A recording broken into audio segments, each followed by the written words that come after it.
Faut-il traiter tout le monde de la même manière pour être juste? Vous avez 4 heures. Bon courage! Avouez, ça ressemble quand même beaucoup à une dissertation de philo, à laquelle on a très envie de répondre non, surtout lorsque l'on est handicapé. Pourtant, ma réponse est oui. Je vais vous expliquer pourquoi. Pendant longtemps, je ne disais à personne que j'étais sourde, parce que je savais exactement ce qui allait se passer. J'ai testé 2 versions de moi-même, avec et sans ce mot. Même humour, même caractère, même personne, mais pas le même regard. Tout bascule lorsque je le dis. Ah, d'accord, mais tu m'entends du coup? Tu comprends ce que je te dis? Oui, je suis sourde, pas stupide. Ah, ok, mais du coup, tu parles aussi? Oui, je suis sourde, pas muette.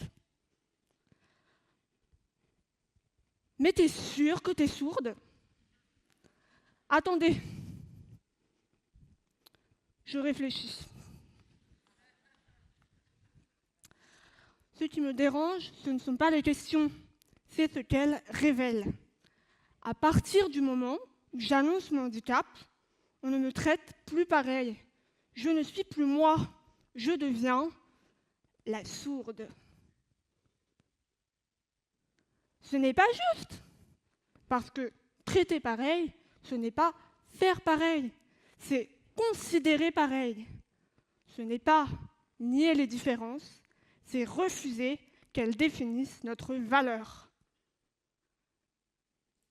Je suis sourde, mais je suis aussi étudiante en psychologie. Et à l'université, on nous apprend une chose fondamentale. Le cerveau humain est biaisé. Il n'est pas conçu pour être juste, mais pour réagir vite. Une voix, une apparence, une attitude, et en 3 secondes, on pense déjà savoir qui est la personne en face. 3 secondes. On est trop fort.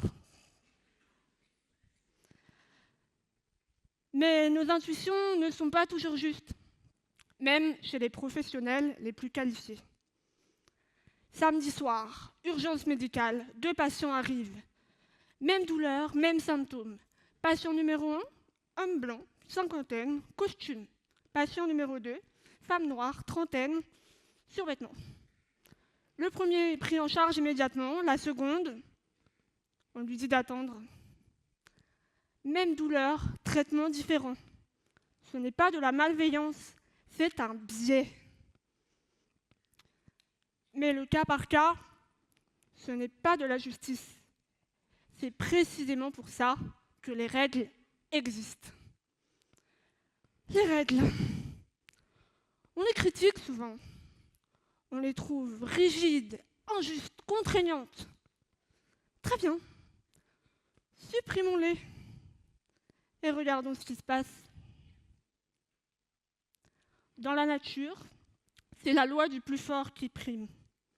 Le sort des uns dépend de la puissance des autres.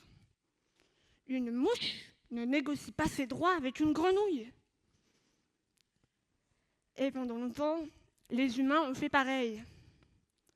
Il a suffi d'une phrase pour tout faire basculer. Les hommes naissent et demeurent libres et égaux en droit. 1789, Déclaration des droits de l'homme. Toute l'idée de la justice commence ici. Refuser que la force fasse loi.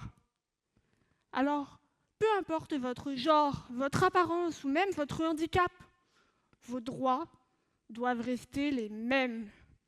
C'est ça, l'égalité. Alors oui, pour être juste, il faut traiter tout le monde de la même manière, avec la même dignité. Et ce n'est pas une idée abstraite.